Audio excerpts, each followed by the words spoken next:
going for?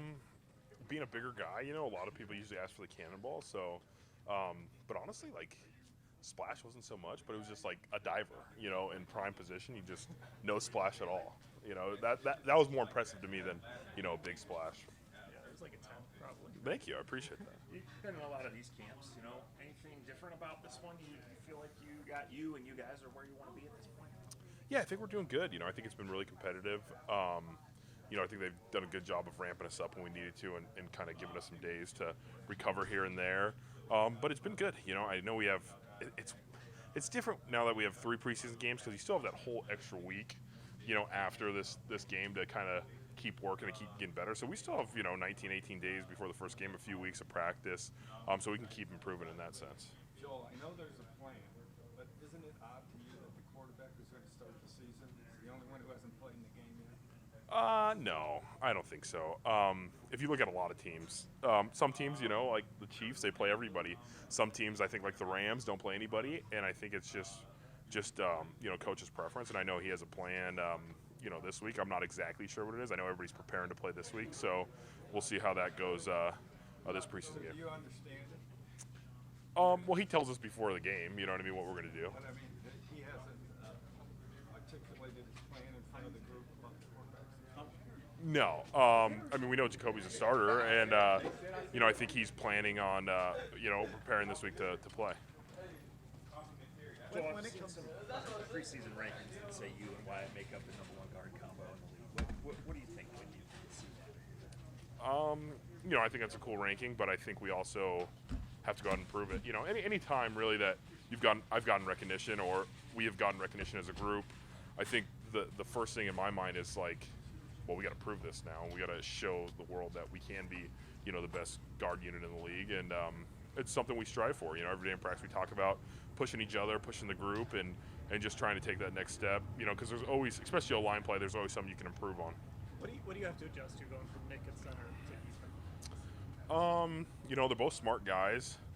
Nick is a little bit, faster and shiftier and kind of a smaller guy.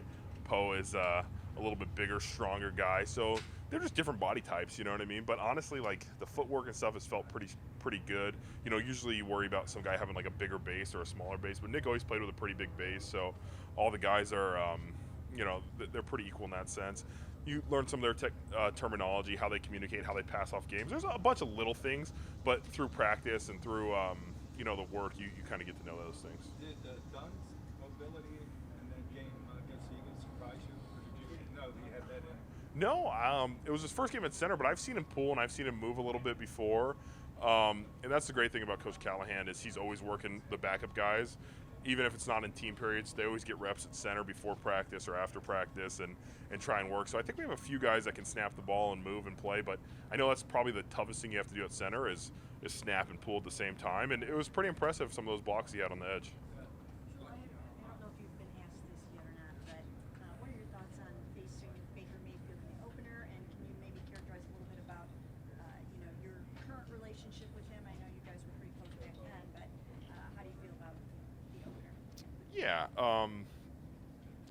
for me, I'm playing against Carolina's defense, and obviously Baker's going to be there for us, and so it's gonna be a good challenge for us. I know that the guys will be pumped up for it, but it's the Carolina Panthers we have to face, and we're gonna be ready for that. And me and Baker are on good terms. I texted him throughout the offseason, and once he got traded there, I wished him luck, and I always had his back, and I've always had his back, and he was nothing but good to me as a person, and so we'll be ready though for week 1 and Carolina Panthers. Hey Joel, year 9 for you. Has the AFC North ever been as good or as balanced?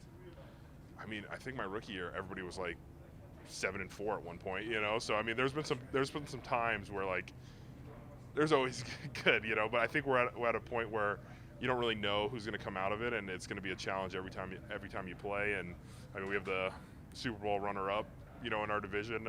I know Baltimore's a little banged up last year. Pittsburgh, for whatever reason, always is solid, and hopefully we can keep taking those next steps and be competitive and try and win a division. But it's always a tough division, and really no matter what, it's one of the most physical divisions. I think when you watch a tape and you see things, it's just like, man, play kind of a different brand of football. Last time you taught us how to pronounce Yelda.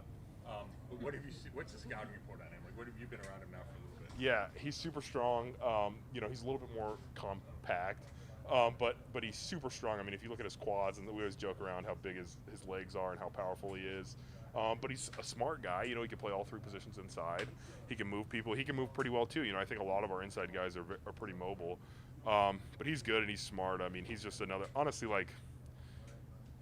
I don't have to make the tough decisions, but we have a lot of guys on the inside I think that can be valuable to this team, and he's definitely one of them. Do you have to, with, you know that you're not going to have Deshaun for the first 11 games. So the question is, what you do up front different for Jacoby than for Deshaun? What you're asked to do, is it different schematically? Definitely not schematically. I think we're pretty much in the, our offense is our offense. I don't know how Kevin's going to call the game comparatively, but we have all those plays in. And then it's a feel thing. I didn't really ever get a chance to play with Deshaun yet. You know what I mean? So it's one of those things where you kind of have to feel that out. And, we're getting used to Jacoby back there. But I think they're similar enough. I think we're going to call the same plays. And as an O-lineman, in the back of my head, it's like we're blocking forever anyway, or trying to. So it's one of those things, and hopefully we're calling enough run plays and play action, and it all kind of works out for us. So. Joel, were you surprised, or maybe you weren't even aware of the backlash and the heat that you took when you said, it's Cleveland against the world the last time we talked to you? First of all, I guess the question is, were you aware that you took a bunch of heat for that? Yeah, I noticed it. I noticed, and what I said was, we're going to go to the stadiums and we're going to get booed by people no matter who's playing quarterback for us. And as a team, we come out and say, Cleveland against the world. And if people want to take that in the wrong context or talk about it in the wrong context, that's their opinion. But I know we have good people on this team that are working hard and trying to do the best for the Cleveland Browns. And that's where I am at as a player who's been here for 9 years. And if someone wants to think that I don't, love and appreciate things in my life, that's their opinion. But I know where I'm at, and where I'm at with Cleveland and the people on this team.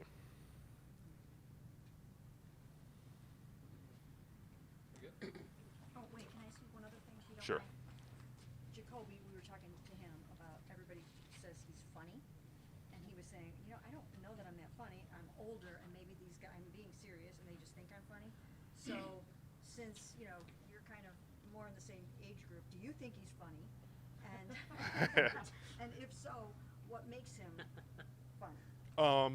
Yeah, he is a funny guy. I mean, on the trip to the Bahamas and stuff like that, he was definitely one of the older, along with myself and stuff like that. And I think just him being not even a father figure, but just an older guy, sometimes what he said was common sense, but a lot of the young guys kind of took it as oh, is he joking with us right now? And things like that.